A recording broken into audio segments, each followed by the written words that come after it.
ခေါင်းတော်ကောင်းတွေကတယောက်သောသူကိုရွေးထုတ်ပြီးတော့ပြောပြရမယ်သူ့သမိုင်းကိုလေ့လာတဲ့အခါမှာဥပဒေရဲ့နိုင်ငံမှာ1885အထက်ပါပြီကြာအဲ့တော့တက်ကြည့်လိုက်တဲ့အခါကျဘာကြောင့်ကြာတယ်လဲဆိုတော့ကျောင်းသားဆိုတာဒီစာအော်ဟဖတ်တာနဲ့စာရင်အသိလေးကပ်ပြီးတော့လေ့လာစူးစမ်းတဲ့စိတ်ကလေးနဲ့ကပ်ပြီးတော့ကြည့်ဘာလို့ကြာတာလဲဂျပန်ငါတို့ရဲ့နောက်ကြတဲ့1869မှာဂျပန်မေဂျီဘီရင်တက်တဲ့မေဂျီဘီရင်ဒီ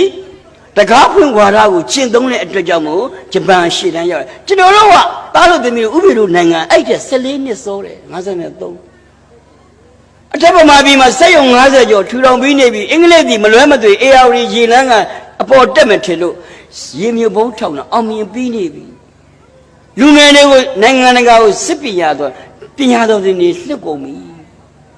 တော်တော်လေးကိုခင်မိခဲ့တဲ့နိုင်ငံတော်တည်ကြီးကနောက်ဆုံးအင်္ဂလိပ်လက်ထဲကိုရောက်သွားတာပဲအဲ့ဒီကံကြမ္မာတွေဟာဘာကြောင့်လဲလို့အရင်စစ်တော့အာနာယူတွေတစ်ခက်မှာထပေါ်တယ်မြင်ကုန်မင်းကုန်တဲ့ညီတော်နှစ်ပါးထပြီးအာနာယူလိုက်တာကနောင်မင်းသားကြီးကြာကနောင်မင်းသားကြီးကြာဟာတိုင်းပြည်ကြာတာပဲအဲ့ဒီလိုအုံနောက်မျိုးက69ခုအထက်ဗမာပြည်မှာအဲ့ဒီလိုအုံနောက်ရှင်တွေပေါ်ပေါက်ခဲ့ပြီးမြောက်ရီမင်းကြီးဥစလို့ခေါင်းနေပေါ်ခဲ့ပြီးခင်မိခဲ့ပြီးအဲ့ဒီချိန်မှာအာဆီယံနိုင်ငံတွေဘာခေါ်မကျွန်းနိုင်ငံလေးတွေဘွက်ထဲနုံသွားနေတဲ့ချိန်ပဲရှိသေးတယ်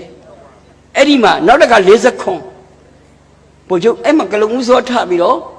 အာနာထယူလူတယောက်ထပေါ်တိုင်းပြည်ဟတ်ထောနှစ်ခါလဲထားတာဒီနေ့ထိနလန်မထူနိုင်သေးဘူးရှေ့ကျွေးနောက်ရှင်းရွှေ့ရှင်းနဲ့သူတို့တန်နေရလဲနဲ့တပတ်တွေလဲအောင်တော့မယ်အသက်တွေလည်းမငယ်ကြတော့ဘူးအဲ့တော့မသေးခင်မှာတော့ဘာပဲဖြစ်ဖြစ်တိုင်းပြည်လှလှပပလေးလူယိုသေးရှင်ယိုသေးလေးတော့မြည်သူမဆိုကြည်သွားခြင်းညာတာအဲ့ဒါကြောင့်မို့သားတို့သမီးတို့အားကိုးတယ်ဆိုတော့အဲ့ဒါ